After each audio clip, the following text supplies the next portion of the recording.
Item ಯಾವುದೇ ಇರಲಿ try ಮಾಡಿ ಆಚಿ ಚಿಕನ್ ಮಸಾಲಾ. ನಾಳೆಯೇ ನೂತನ ಸಿಎಂ ಡಿಕೆ ಶಿವಕುಮಾರ್ ಅಂತ ಘೋಷಣೆ ಮಾಡೋ ಸಾಧ್ಯತೆ ಇದೆ ಅಧಿಕೃತವಾಗಿ ರಾಜ್ಯದಲ್ಲಿ.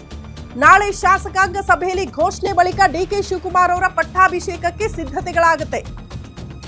ಶುಕ್ರವಾರವೇ ನೂತನ ಸಿಎಂ ಆಗಿ ಡಿಕೆ ಶಿವಕುಮಾರ್ ಅವರ ಪದಗ್ರಹಣ ಸಮಾರಂಭ ನಡೆಯೋದು ನಿಶ್ಚಿತ ಅಂತ ಹೇಳ್ತಾ ಇದೆ ಮೂಲಗಳು.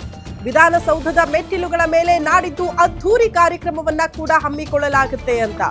ರಾಜ್ಯದ ನೂತನ ಸಿಎಂ ಆಗಿ ಪ್ರಮಾಣ ವಚನ ಸ್ವೀಕರಿಸೋದಕ್ಕೆ ಡಿಕೆ ಶಿವಕುಮಾರ್ ಅವರು ತುದಿಗಾಲಲ್ಲಿ ನಿಂತಿದ್ದಾರೆ. ಶುಕ್ರವಾರ ಅದಕ್ಕೆ ಮುಹೂರ್ತ ಫಿಕ್ಸ್ ಆಗಿದೆ. ಡಿಕೆ ಶಿವಕುಮಾರ್ ಅವರಿಗೆ ಪ್ರಮಾಣ ವಚನವನ್ನ ರಾಜ್ಯಪಾಲ ಗೆಹ್ಲೋಟ್ ಅವರು ಬೋಧಿಸ್ತಾರೆ.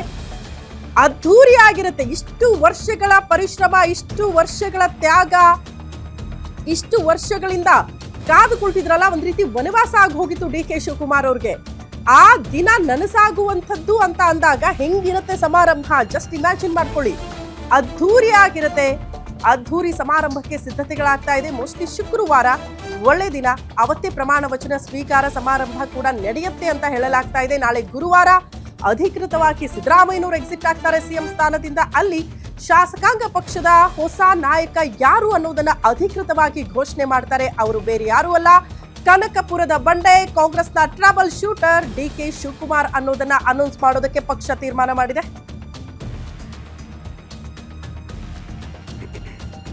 ಈ ಬಗ್ಗೆ ಮತ್ತಷ್ಟು ಡೀಟೇಲ್ಸ್ ಅನ್ನ ಕೊಡ್ತಾ ಹೋಗ್ತಾರೆ ನಮ್ಮ political bureau head Maruti Pavagada ನೇರ ಸಂಪರ್ಕದಲ್ಲಿ ಜಾಯಿನ್ ಆಗ್ತಿದ್ದಾರೆ. ಮಾರುತಿ, ಇಷ್ಟು ವರ್ಷಗಳ ಕಾಯುವಿಕೆಯೇ, ತ್ಯಾಗ, ಪರಿಶ್ರಮ, ಪಕ್ಷ ಸಂಘಟನೆ, ಪಕ್ಷ ಅಧಿಕಾರಕ್ಕೆ ಬರುವಲ್ಲಿ ಶ್ರಮ ಪಟ್ಟಿದ್ದಕ್ಕೆ ವನವಾಸದ ರೀತಿಯಲ್ಲಿ ಕಾಯ್ತಾ ಇದ್ರು ಡಿಕೆ ಶಿವಕುಮಾರ್ ಅವರು. ಆಗ ನನಸಾಗುತ್ತೆ, ಈಗ ನನಸಾಗುತ್ತೆ ಅಂತ. ಎನಿವೆ, ಅವ್ರು ಹೇಳಿರೋ ಒಂದು ಮಾತು, ಕೆಲಸ ನಮ್ದು, ಪ್ರತಿಫಲ ಕೊಡೋದು ಬಿಡೋದು ದೇವರ ಇಚ್ಛೆ ಅಂತ. ಆಲ್ರೆಡಿ ಆ ಪ್ರತಿಫಲ ಸಿಕ್ಕಾಗಿದೆ. ಹೆಂಗಿರುತ್ತೆ ಅಂತ ಪಟ್ಟಾಭಿಷೇಕ? ಇಲ್ಲ, ಡಿ ಕೆ ಶಿವಕುಮಾರ್ ಅವರು ಪ್ರತಿ ಬಾರಿಯೂ ಕೂಡ ಹೇಳ್ತಾ ಇದ್ರು, ಅದು ಎಲ್ಲದಕ್ಕೂ ಕೂಡ ಸಮಯ ಮತ್ತು ಗಳಿಗೆ ಕೂಡಿ ಬರಬೇಕು. ಕಷ್ಟ ನಾವು ಪಟ್ಟಿದ್ವಿ, ಪ್ರತಿಫಲ ದೇವ್ರಿಗೆ ಬಿಟ್ಟಿದ್ದು ಅಂತ.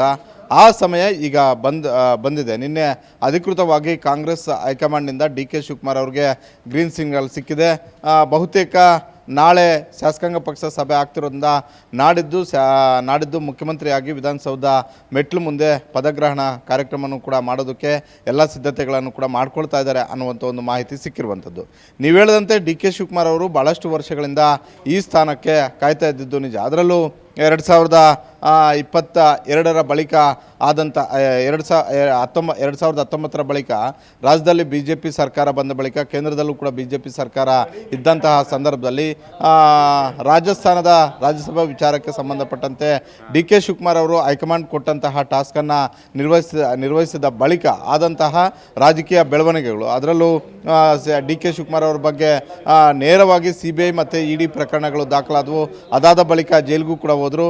ಅದಾದ ಬಳಿಕ ರಾಜ್ಯಕ್ಕೆ ವಾಪಸ್ ಬಂದು 2021-22ರಲ್ಲಿ ಅವರು KPCC ಅಧ್ಯಕ್ಷರಾಗಿ ಪದಗ್ರಹಣವನ್ನು ತೆಗೆದುಕೊಂಡಿದ್ದರು. ಅಂದರೆ KPCC ಅಧ್ಯಕ್ಷರಾದಾಗ ಕಾಂಗ್ರೆಸ್ನ ಪರಿಸ್ಥಿತಿ ಅಷ್ಟು ಸುಗಮವಾಗಿ ಇರಲಿಲ್ಲ. ರಾಜ್ಯದಲ್ಲಿ BJP ಸರ್ಕಾರ ಅಧಿಕಾರದಲ್ಲಿತ್ತು. ಆದರೆ BJP ಸರ್ಕಾರದ ವೈಫಲ್ಯಗಳನ್ನು ತೆಗೆದುಕೊಂಡಿದ್ದು ಹಾಗೂ ರಾಜ್ಯಾದ್ಯಂತ ಪಕ್ಷವನ್ನು ಸಂಘಟನೆ ಮಾಡಿದ್ದು, ಸಿದ್ದರಾಮಯ್ಯವರ ಜೊತೆಗೂಡಿ ಹೋಗಿದ್ದು, ಇದು ಭಾಳಷ್ಟು ಇಂಪಾರ್ಟೆಂಟ್. ಹೀಗಾಗಿ ಪಕ್ಷವನ್ನು ಬೂತ್ ಮಟ್ಟದಿಂದ ಸಂಘಟನೆ ಮಾಡೋದರಲ್ಲಿ ಡಿ ಕೆ ಶಿವಕುಮಾರ್ ಅವರ ಪಾತ್ರ ಅತಿ ಹೆಚ್ಚು ಇತ್ತು. ಸಂಘಟನೆ ವಿಚಾರ ಅಂತ ಬಂದಾಗ ಡಿ ಕೆ ಶಿವಕುಮಾರ್ ಅವ್ರಿಗೆ ಪೈಪೋಟಿ ಕೊಡುವಂತಹ ನಾಯಕರುಗಳು ರಾಜ್ಯ ಕಾಂಗ್ರೆಸ್ಸಲ್ಲಿ ಯಾರೂ ಕೂಡ ಇಲ್ಲ. ಇದನ್ನು ಎಲ್ಲರೂ ಕೂಡ ಒಪ್ಕೊಳ್ತಾರೆ. ಬೇರೆ ಬೇರೆ ವಿಚಾರಗಳಲ್ಲಿ ಡಿ ಕೆ ಶಿವಕುಮಾರ್ ಅವ್ರನ್ನ ಒಪ್ಕೊಳ್ಳದೇ ಇರ್ಬೋದು, ಆದರೆ ಪಕ್ಷವನ್ನು ಸಂಘಟನೆ ಮಾಡುವಂಥ ಒಂದು ವಿಚಾರದಲ್ಲಿ, ಪಕ್ಷದ ಯುವಕರನ್ನು ಸೆಳೆಯುವಂಥ ಒಂದು ವಿಚಾರದಲ್ಲಿ, ಪಕ್ಷದ ಕಾರ್ಯಕರ್ತರನ್ನು ಒಂದು ಮಾಡಿಸುವಂಥ ವಿಚಾರದಲ್ಲಿ KPCCಯನ್ನು ಈ ಹಿಂದೆ ಇದ್ದಂತಹ KPCCಗೂ ಈಗ ಇರುವಂಥ ಒಂದು KPCCಗೂ ಭಾಳಷ್ಟು ಬದಲಾವಣೆಗಳಾಗಿದ್ದಾವೆ. ಅದಕ್ಕೆ ನೇರ ಕಾರಣ ಡಿ ಕೆ ಶಿವಕುಮಾರ್ ಅವರೇ. ಹೀಗಾಗಿ ಅವರು ಪ್ರತಿ ಬಾರಿನೂ ಕೂಡ ಹೇಳ್ತಿದ್ರು, ನನಗೊಂದು ಕನಸಿದೆ, ಆ ಕನಸು ಈಡೇರಬೇಕು ಅಂತ ಹೇಳ್ಬಿಟ್ಟು 2023ರಲ್ಲೇ ನಾನು ಮುಖ್ಯಮಂತ್ರಿ ಆಗ್ತೀನಿ ಅನ್ನುವಂಥ ಒಂದು ಲೆಕ್ಕಾಚಾರವನ್ನು ಇಟ್ಕೊಂಡಿದ್ರು. ಕಾಂಗ್ರೆಸ್ಸಲ್ಲಿ ಒಂದು ಸಂಪ್ರದಾಯ ಇದೆ, ಯಾರ ಅಧ್ಯಕ್ಷತೆಯಲ್ಲಿ ಚುನಾವಣೆಗೆ ಹೋಗ್ತಾರೋ ಆಗ ಪಕ್ಷ ಅಧಿಕಾರಕ್ಕೆ ಬಂದರೆ, ಅವರು ಕೂಡ ಗೆದ್ದು ಬಂದರೆ ಸಹಜವಾಗಿ ಅವರು ಮೊದಲ ರೇಸಲ್ಲಿರ್ತಾರೆ CM ಸ್ಥಾನಕ್ಕೆ. ಆದರೆ 2013ರಲ್ಲೂ ಪರಮೇಶ್ವರ್ ಅವರು ಅಧ್ಯಕ್ಷತೆಯಲ್ಲಿ ಕಾಂಗ್ರೆಸ್ 123 ಸ್ಥಾನಗಳನ್ನು ಗೆದ್ದಿತ್ತು. ಆದರೆ ಪರಮೇಶ್ವರ್ ಅವರು ಕೊರಟಗೆರೆಯಲ್ಲಿ ಸೋತಿದ್ರು.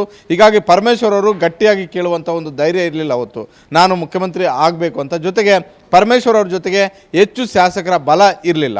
ಹೀಗಾಗಿ ಸಿದ್ದರಾಮಯ್ಯ ಅವರಿಗೆ ಅವತ್ತು ಭಾಳಷ್ಟು ರೂಟ್ ಕ್ಲಿಯರ್ ಆಗಿತ್ತು. ಸಿದ್ದರಾಮಯ್ಯ ಅವರ ಜೊತೆ ಹೆಚ್ಚು ಶಾಸಕರಿದ್ದರು, ಸಿದ್ದರಾಮಯ್ಯ ಅವರೇ ಮುಖ್ಯಮಂತ್ರಿ ಆಗಬೇಕು ಅಂತ. ಸಿದ್ದರಾಮಯ್ಯ ಅವರು ಪರಮೇಶ್ವರ್ ಅವ್ರ ನಡುವೆ ಆಗೇನಾಗಿತ್ತು, ಕೊರಟಗೆರೆಯಲ್ಲಿ ಸೋಲೋದಕ್ಕೆ ಯಾರು ಕಾರಣ ಆಗಿದ್ರು ಅದೆಲ್ಲವೂ ಕೂಡ ಚರ್ಚೆಯಲ್ಲಿದೆ, ಅದು ಬೇಡ ಈಗ. ಆದರೆ 2023ರಲ್ಲೂ ಕೂಡ ಇದೇ ರೀತಿಯಾದಂಥ ಒಂದು ಪರಿಸ್ಥಿತಿ ಇತ್ತು. ಸಿದ್ದರಾಮಯ್ಯ ಮತ್ತು ಡಿ ಕೆ ಶಿವಕುಮಾರ್ ಇಬ್ಬರು ಒಟ್ಟಾಗಿ ಡಿ ಕೆ ಶಿವಕುಮಾರ್ ಅವರೇ ರಾಜ್ಯಾಧ್ಯಕ್ಷರಾಗಿ ಪಕ್ಷವನ್ನು 224 ವಿಧಾನಸಭಾ ಕ್ಷೇತ್ರಗಳಲ್ಲೂ ಕೂಡ ಸಂಘಟನೆ ಮಾಡಿ ಪಕ್ಷ ಅಧಿಕಾರಕ್ಕೆ ಬಂದರೆ ನಾನೇ ಮುಖ್ಯಮಂತ್ರಿ ಆಗ್ತೀನಿ ಅನ್ನುವಂಥ ಒಂದು ರೀತಿಯೆಲ್ಲ ಹೋಗಿದ್ದು. ಆದರೆ ಕಾಂಗ್ರೆಸ್ ಹೈಕಮಾಂಡ್ ಮಾಡಿದಂಥ ಒಂದು ಸ್ಟ್ರಾಟಜಿ ಸಿದ್ದರಾಮಯ್ಯ ಮತ್ತು ಡಿ ಕೆ ಶಿವಕುಮಾರ್ ಅವರನ್ನ ಒಂದಾಗಿ ತೆಗೆದುಕೊಂಡು ಹೋಗೋದು ಹಾಗೂ 224 ವಿಧಾನಸಭಾ ಕ್ಷೇತ್ರಗಳಲ್ಲೂ ಕೂಡ ಪ್ರಚಾರ ಮಾಡುವಂಥದ್ದು. ಎಲ್ಲೆಲ್ಲಿ ಡಿ ಕೆ ಶಿವಕುಮಾರ್ ಅವರು ನಾನು ಮುಖ್ಯಮಂತ್ರಿ ಆದರೆ ಅನುಕೂಲ ಆಗುತ್ತೆ ಅನ್ನುವಂಥ ಒಂದು ರೀತಿಯಲ್ಲಿ ಡಿ ಕೆ ಶಿವಕುಮಾರ್ ಅವರು ಹೇಳಿದ್ರು. ಮತ್ತೊಂದು ಕಡೆ ಸಿದ್ದರಾಮಯ್ಯ ಅವರು ನಾನು ಆಗ್ತೀನಿ ಅನ್ನುವಂಥದ್ದನ್ನು ಹೇಳಿದ್ರು. ಹೀಗಾಗಿ ಎರಡರ ಲಾಭ ಜೊತೆಗೆ BJPಯ ವೈಫಲ್ಯಗಳನ್ನು ಎತ್ತಿ ತೋರಿಸಿದ್ದು. ಇದರ ಸಂಪೂರ್ಣ ಲಾಭ 2023 ವಿಧಾನಸಭಾ ಚುನಾವಣೆಯಲ್ಲಿ ಕಾಂಗ್ರೆಸ್ ಪಕ್ಷಕ್ಕಾಯಿತು. ಹೀಗಾಗಿ ಕಾಂಗ್ರೆಸ್ ಪಕ್ಷ 136 ಸ್ಥಾನಗಳನ್ನು ಗೆಲ್ತು. ಆಗಲೇ ಡಿ ಕೆ ಶಿವಕುಮಾರ್ ಅವರು ಪ್ರಬಲ ಸ್ಪರ್ಧಿಯಾಗಿ ನನ್ನ ಅಧ್ಯಕ್ಷತೆಯಲ್ಲಿ ಪಕ್ಷ 136 ಸ್ಥಾನಗಳನ್ನು ಗೆದ್ದಿರೋದು, ನಾನು ಮುಖ್ಯಮಂತ್ರಿ ಆಗಬೇಕು ಅನ್ನುವಂಥ ಒಂದು ಹಠವನ್ನು ಕಾಂಗ್ರೆಸ್ ಹೈಕಮಾಂಡ್ ಮುಂದೆ ಅವತ್ತೇ ತೊಟ್ಟಿದ್ದು ಕೂಡ ನಿಜ. ಹಾಗಾಗಿ ಕೇವಲ ಅವತ್ತು ಅರ್ಧ ಗಂಟೆಯಲ್ಲೂ 1 ಗಂಟೆಯಲ್ಲೂ ಸಭೆ ಮುಕ್ತಾಯ ಆಗಲಿಲ್ಲ. ಸುಮಾರು 3-4 ದಿನಗಳ ಕಾಲ ಕಾಂಗ್ರೆಸ್ ಹೈಕಮಾಂಡ್ ಮುಂದೆ ಪದೇ ಪದೇ ಸರಣಿ ಸಭೆಗಳಾದವು. ಸಿದ್ದರಾಮಯ್ಯ ಅವ್ರಿಗೆ ಅಷ್ಟು ಸುಲಭವಾಗಿ 2023ರಲ್ಲಿ CM ಸ್ಥಾನವನ್ನು ಡಿ ಕೆ ಶಿವಕುಮಾರ್ ಅವರು ಬಿಟ್ಕೊಡ್ಲಿಲ್ಲ. ನಾನು ಅಧ್ಯಕ್ಷನಾಗಿ 136 ಸ್ಥಾನ ಗೆದ್ದಿರೋದ್ರಿಂದ ನಾನು ಮುಖ್ಯಮಂತ್ರಿ ಆಗಬೇಕು, ನಾನು ಇಷ್ಟೆಲ್ಲ ಸರ್ಕಸ್, ಮೇಕೆದಾಟು ಪಾದಯಾತ್ರೆ, ಬೇರೆ ಬೇರೆ ಪಾದಯಾತ್ರೆಗಳು CM ಪಟ್ಟ ಒಲ್ದಿದ್ದು ಹೌದು. ಆದ್ರೆ ಸಿದ್ದರಾಮಯ್ಯನವರ ಎಕ್ಸಿಟ್ ಹೆಂಗಿರುತ್ತೆ, ಹಾಕಿರುವ ಷರತ್ತುಗಳೇನು, ಅದಷ್ಟಕ್ಕೂ ಕೂಡ ಕಾಂಗ್ರೆಸ್ ಹೈಕಮಾಂಡ್ ಅಷ್ಟು ಅಂದಿದೆಯಾ? ಅವರ ಹಿಂದೆ ಮುಂದೆ ಓಡಾಡ್ತಾ ಇದ್ರಲ್ಲ ಅವರ ಆಪ್ತರು ಅಂತ ಹೇಳ್ಕೊಂಡು ಅವರ ಅಸ್ತಿತ್ವದ ಪ್ರಶ್ನೆ ಏನು, ಅವ್ರಿಗೆ ಹೆಂಗೆ ಸ್ಥಾನವನ್ನ ಭದ್ರ ಮಾಡ್ತಿದ್ದಾರೆ ಸಿದ್ದರಾಮಯ್ಯನವರು, ಇದು ಅತಿ ದೊಡ್ಡ ಕುತೂಹಲ. ಅಂದುಕೊಂಡಿದ್ದನ್ನ ಡಿ ಕೆ ಶಿವಕುಮಾರ್ ಸಾಧಿಸಿದ್ರು. ಬಟ್ ಸಿದ್ದರಾಮಯ್ಯನವರ ಕಥೆ ಏನು, ಅವ್ರು ಹೆಂಗೆ ಎಕ್ಸಿಟ್ ಆಗ್ತಾರೆ, ಅವರ ಸ್ಥಾನಮಾನದ ಪ್ರಶ್ನೆ ಇದೆ, ಏನೆಲ್ಲ ಡಿಮ್ಯಾಂಡ್ಗಳನ್ನ ಇಟ್ಟಿದ್ದಾರೆ, ಇನ್ಸೈಡ್ ಮಾಹಿತಿ ಕೊಡಬಹುದಾ? ಶ್ರುತಿ, ಖಂಡಿತ. ನಿನ್ನೆ ರಾಹುಲ್ ಗಾಂಧಿ ಅವರ ಮುಂದೆ ನಡೆದಂತಹ ಸಭೆಯಲ್ಲಿ ಸಿದ್ದರಾಮಯ್ಯ ಅವರು CM ಸ್ಥಾನ ತ್ಯಾಗ ಮಾಡೋದಕ್ಕೆ ಒಪ್ಕೊಂಡಿದ್ದಾರೆ. ಅದೇ ರೀತಿ ತಮ್ಮ ಒಂದಷ್ಟು ಷರತ್ತುಗಳನ್ನು ಕೂಡ ಹಾಕಿದ್ದಾರೆ. ಅಂದರೆ ತಮ್ಮ ಆಪ್ತರಿಗೆ ಯಾವ್ಯಾವ ಯಾರ್ಯಾರನ್ನು ಸಚಿವರನ್ನಾಗಿ ಮಾಡಬೇಕು, ಯಾವ್ಯಾವ ಇಲಾಖೆಗಳನ್ನು ಕೊಡಬೇಕು, ಅದ್ರ ಜೊತೆಗೆ ಹೆಚ್ಚುವರಿ DCM ಹುದ್ದೆಗಳನ್ನು ಸೃಷ್ಟಿ ಮಾಡಬೇಕು, ಈ ಎಲ್ಲ ಷರತ್ತುಗಳನ್ನು ಹಾಕಿದ್ದಾರೆ. ಸಿದ್ದರಾಮಯ್ಯ ಅವರನ್ನು ಸುಖ ಸುಮ್ಮನೆ ಹಾಗೂ ಹೈಕಮಾಂಡ್ ಹೇಳಿದ ತಕ್ಷಣವೇ ಬಿಟ್ಕೊಟ್ಟಿಲ್ಲ. ರಾಹುಲ್ ಗಾಂಧಿ ಹೇಳಿದ ತಕ್ಷಣ CM ಸ್ಥಾನಕ್ಕೆ ನಾನು ರಾಜೀನಾಮೆ ಕೊಡ್ತೀನಿ ಅಂತ ಒಪ್ಕೊಂಡಿರೋದು ನಿಜ.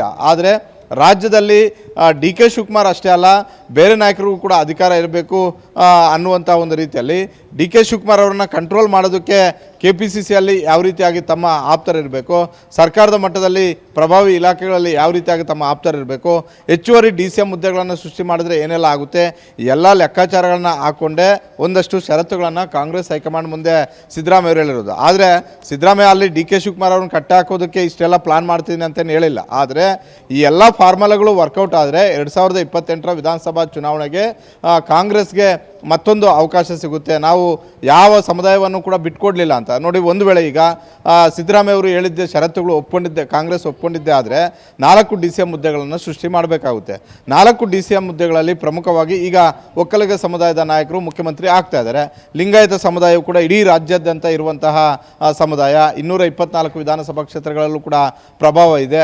ಅದಕ್ಕೆ DCM ಹುದ್ದೆ ಕೊಡಬೇಕು. MB ಪಾಟೀಲು ಮತ್ತೊಬ್ಬರು ಮಗದೊಬ್ಬರು ಆ ಸಮುದಾಯದಿಂದ DCM ಹುದ್ದೆ ಸಿಕ್ಕಿದ್ರೆ ಸಹಜವಾಗಿ ಆ ಸಮುದಾಯವನ್ನು ನಾವು ಕಡೆಗಣಿಸಲಿಲ್ಲ ಅನ್ನುವಂಥ ಒಂದು ಸಂದೇಶ ರವಾನೆ ಆಗುತ್ತೆ. ರಾಜ್ಯದಲ್ಲಿ ಪ್ರತಿ ಬಾರಿನೂ ಕೂಡ ಚರ್ಚೆ ಆಗೋದು ಏನಂತ ಹೇಳಿದ್ರೆ BJP ಅಧಿಕಾರಕ್ಕೆ ಬಂದಾಗ ಆ ಸಮುದಾಯಕ್ಕೆ ಹೆಚ್ಚು ಅವಕಾಶಗಳು ಸಿಗ್ತವೆ, ಕಾಂಗ್ರೆಸ್ ಅಧಿಕಾರಕ್ಕೆ ಬಂದಾಗ ಆ ಸಮುದಾಯಕ್ಕೆ ಹೆಚ್ಚು ಅವಕಾಶಗಳು ಸಿಗ್ತಿಲ್ಲ. ಇದರಿಂದ ದೂರ ಆಗಬೇಕು ಅನ್ನೋದಾದರೆ ಆ ಸಮುದಾಯವನ್ನು ಕೂಡ ನಾವು ಪರಿಗಣಿಸಬೇಕು ಅಂತ. ಇದರ ಹಿಂದೆ ಸಿದ್ದರಾಮಯ್ಯ ಅವರ ಸ್ಟ್ರಾಟಜಿ ಬೇರೆ ಇರ್ಬೋದು, ತಮ್ಮ ಆಪ್ತ MB ಪಾಟೀಲ್ ಅವರನ್ನು ಆ ಸ್ಥಾನದಲ್ಲಿ ಕೂರಿಸ್ಬೋದು ಅನ್ನುವಂಥ ಒಂದು ಲೆಕ್ಕಾಚಾರ ಇರ್ಬೋದು. ಆದರೆ ಸಮುದಾಯವಾರು ನೋಡಿದಾಗ ಆ ಸಮುದಾಯವನ್ನು ಪರಿಗಣಿಸದಂತೆ ಆಗುತ್ತೆ ಅಂತ. ಮತ್ತೊಂದು ದಲಿತ ಸಮುದಾಯಕ್ಕೆ ಒಂದು ಅವಕಾಶವನ್ನು ಕೊಡೋದ್ರ ಮುಖೇನ ಆ ಸಮುದಾಯವನ್ನು ಓಲೈಸಿಕೊಳ್ಳುವಂಥದ್ದು, ಆ ಸಮುದಾಯವನ್ನು ತಮ್ಮ ಜೊತೆ ಕರ್ಕೊಂಡು ಹೋಗುವಂಥ ಒಂದು ಲೆಕ್ಕಾಚಾರ. ಅದರ ಹಿಂದೆ ಪರಮೇಶ್ವರ್ ಅವರನ್ನು ಆ ಸ್ಥಾನದಲ್ಲಿ ಕೂರಿಸಿದ್ರೆ ಪರಮೇಶ್ವರ್ ಅವರನ್ನು 2013ರಲ್ಲಿ ಸಿದ್ದರಾಮಯ್ಯ ಅವರೇ CM ಆಗೋದಕ್ಕೆ ಬಿಡಲಿಲ್ಲ ಅನ್ನುವಂಥ ಒಂದು ಅಪವಾದವೂ ಕೂಡ ಇದೆ. ಆದರೆ ಇತ್ತೀಚೆಗೆ ಪರಮೇಶ್ವರ್ ಅವರು ಮತ್ತು ಸಿದ್ದರಾಮಯ್ಯ ಅವರ ರಾಜಕೀಯ ಸಂಬಂಧಗಳು ಭಾಳಷ್ಟು ಗಟ್ಟಿಯಾಗಿದ್ದಾವೆ. ಪರಮೇಶ್ವರ್ ಅವರು ದಲಿತ CM ಅನ್ನುವಂಥ ಒಂದು ಚರ್ಚೆ ಬಂದಾಗ ಪರಮೇಶ್ವರ್ ಆಗಲಿ ಅನ್ನುವಂಥದ್ದನ್ನು ಇನ್ಸೈಡ್ ಮೀಟಿಂಗ್ಗಳಲ್ಲಿ ಹೇಳಿದ್ರು. ಈ ಎಲ್ಲವೂ ಕೂಡ ಸಿದ್ದರಾಮಯ್ಯ ಅವರ ತಲೆಯಲ್ಲಿದ್ದಾವೆ.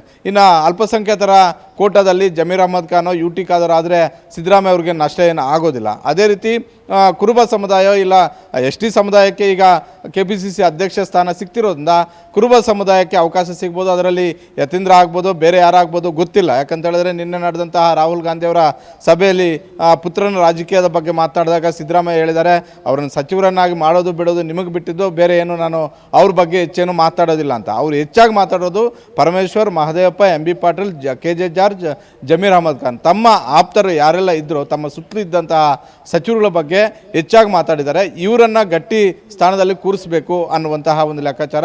ಅವ್ರ ಜೊತೆಗೆ ಸತೀಶ್ ಜಾರಕಿಹೊಳಿ KPCC ಅಧ್ಯಕ್ಷರಾಗಬೇಕು ಅನ್ನುವಂಥ ಒಂದು ಪಟ್ಟು. ಹೀಗಾಗಿ ಸಿದ್ದರಾಮಯ್ಯ ಸುಖ ಸುಮ್ಮನೆ ಏನು ಬಿಟ್ಟಿಲ್ಲ. ಆದರೆ ರಾಹುಲ್ ಗಾಂಧಿ ಹೇಳಿದ ತಕ್ಷಣ CM ಸ್ಥಾನಕ್ಕೆ ರಾಜೀನಾಮೆ ಕೊಡ್ತೀನಿ ಅಂತ ಹೇಳಿದ ಬಳಿಕ ಒಂದಷ್ಟು ಷರತ್ತುಗಳನ್ನು ಹಾಕಿದ್ದಾರೆ. ಅವೇನು ಷರತ್ತುಗಳು ಈಡೇರಿಸದೇ ಇರುವಂಥವೇನಲ್ಲ, ಅಲ್ಪ ಸ್ವಲ್ಪ ಬದಲಾವಣೆ ಮಾಡಿ ಈಡೇರಿಸ್ಬೋದು. ಆದರೆ ಒಂದು ನಾನು ಹೇಳೋದೇನಂತ ಹೇಳಿದ್ರೆ, ಯಾವುದೇ ಸರ್ಕಾರ ಇರಲಿ, ಅದು ಕರ್ನಾಟಕ ಸರ್ಕಾರವೋ ಬೇರೆ ಸರ್ಕಾರವೋ, ಹೆಚ್ಚು DCM ಹುದ್ದೆಗಳು ಸೃಷ್ಟಿಯಾದಾಗ ಒಂದಷ್ಟು ಗೊಂದಲಗಳು ಮತ್ತು ಗೋಜಲುಗಳು ಜಾಸ್ತಿ ಆಗ್ತವೆ, ಪವರ್ ಸೆಂಟರ್ಗಳು ಜಾಸ್ತಿ ಆಗ್ತವೆ. ಈಗ ನಮ್ಮ ರಾಜ್ಯದಲ್ಲೇ ಆಗಲಿ, ಸಿದ್ದರಾಮಯ್ಯ ಅವರು CM ಆಗಿದ್ದಾಗ DK ಶಿವಕುಮಾರ್ ಅವರು DCM ಆಗಿದ್ದರು, ಪ್ರಭಾವಿ ಖಾತೆಗಳನ್ನು ಕೊಟ್ಟಿದ್ದರು, ಬೆಂಗಳೂರು ಅಭಿವೃದ್ಧಿ ಮತ್ತು ಜಲಸಂಪನ್ಮೂಲ ಖಾತೆಗಳನ್ನು ಕೊಟ್ಟಿದ್ದರು, ಮತ್ತೊಂದು ಪವರ್ ಸೆಂಟರ್ ಸೃಷ್ಟಿಯಾಗಿತ್ತು. ಹೀಗಾಗಿ ಹೆಚ್ಚು ಪವರ್ ಸೆಂಟರ್ಗಳು ಸೃಷ್ಟಿಯಾದರೆ ಸರ್ಕಾರದಲ್ಲಿ ಗೊಂದಲಗಳು ಮತ್ತು ಗೋಜಲಗಳು ಜಾಸ್ತಿ ಆಗ್ತವೆ. ಒಂದು DCM ಹುದ್ದೆ ಫೇರ್ ಎನಫ್ ಅನಿಸುತ್ತೆ, ಇಲ್ಲ 2 DCM ಹುದ್ದೆಗಳು ಇದ್ದರೂ ಕೂಡ ಸಾಕು. ಆದರೆ 4-5 DCM ಹುದ್ದೆಗಳು ಸೃಷ್ಟಿ ಮಾಡಿದ್ರೆ, ಆಂಧ್ರ ಪ್ರದೇಶದ ಜಗನ್ಮೋಹನ್ ರೆಡ್ಡಿ ಅವರು ಮುಖ್ಯಮಂತ್ರಿ ಆಗಿದ್ದಾಗಲೂ ಕೂಡ ಈ ರೀತಿ ಸಮುದಾಯಕ್ಕೊಂದು DCM ಹುದ್ದೆಗಳನ್ನು ಸೃಷ್ಟಿ ಮಾಡಿ ಅವಕಾಶಗಳನ್ನು ಕೊಟ್ಟರು. ಆದರೆ ಅದರಿಂದ ಅವ್ರಿಗೆ ಪೊಲಿಟಿಕಲ್ ಆಗಿಯೂ ಪ್ರಾಫಿಟ್ ಆಗಲಿಲ್ಲ, ಅದೇ ರೀತಿ ಸರ್ಕಾರಕ್ಕೂ ಕೂಡ ಅದರಿಂದ ಏನು ಲಾಭ ಆಗಲಿಲ್ಲ. ಇಂತಹ ಒಂದು ಉದಾಹರಣೆಗಳು ಇರೋದ್ರಿಂದ ಏನೋ ಒಂದಷ್ಟು DK ಶಿವಕುಮಾರ್ ಅವ್ರನ್ನ ಕಂಟ್ರೋಲ್ ಮಾಡೋದಕ್ಕೆ ಹುದ್ದೆಗಳನ್ನು ಸೃಷ್ಟಿ ಮಾಡ್ಬೋದು ಅನ್ನೋದು ಬಿಟ್ಟರೆ ಬೇರೇನೂ ಲಾಭ ಆಗೋದಿಲ್ಲ. ಇಷ್ಟೇ ಅಂತಲ್ಲ, ಒಂದು ವೇಳೆ ಇದನ್ನು ಮೀರಿ ಕೆಲಸ ಮಾಡಿದರೆ ಅದರ ಲಾಭನೂ ಕೂಡ ಆಗ್ಬೋದು. ಸರಿಯಾದ ರೀತಿಯಲ್ಲಿ ಅವರು ಬಳಸ್ಕೊಂಡಿದ್ದೆ ಆದರೆ ಆ ಹುದ್ದೆಗಳು ಸಿಕ್ಕಿದವರು ಅದು 2028ಕ್ಕೆ ಕಾಂಗ್ರೆಸ್ಗೆ ಅನುಕೂಲನೂ ಕೂಡ ಆಗ್ಬೋದು ಶ್ರುತಿ. ಹೀಗಾಗಿ ಸಿದ್ದರಾಮಯ್ಯ ನಿನ್ನೆ ರಾಹುಲ್ ಗಾಂಧಿ ಅವರ ಮುಂದೆ CM ಸ್ಥಾನ ತ್ಯಾಗ ಮಾಡೋದಕ್ಕೆ ಒಪ್ಕೊಂಡಿದ್ದಾರೆ. ಅದ್ರ ಜೊತೆಗೆ ಒಂದಷ್ಟು ಷರತ್ತುಗಳನ್ನು ಕೂಡ ಹಾಕಿದ್ದಾರೆ ಶ್ರುತಿ. ಎಸ್ ಮಾರುತಿ, ಧನ್ಯವಾದಗಳು ತಮ್ಮೆಲ್ಲ ಮಾಹಿತಿಗೆ.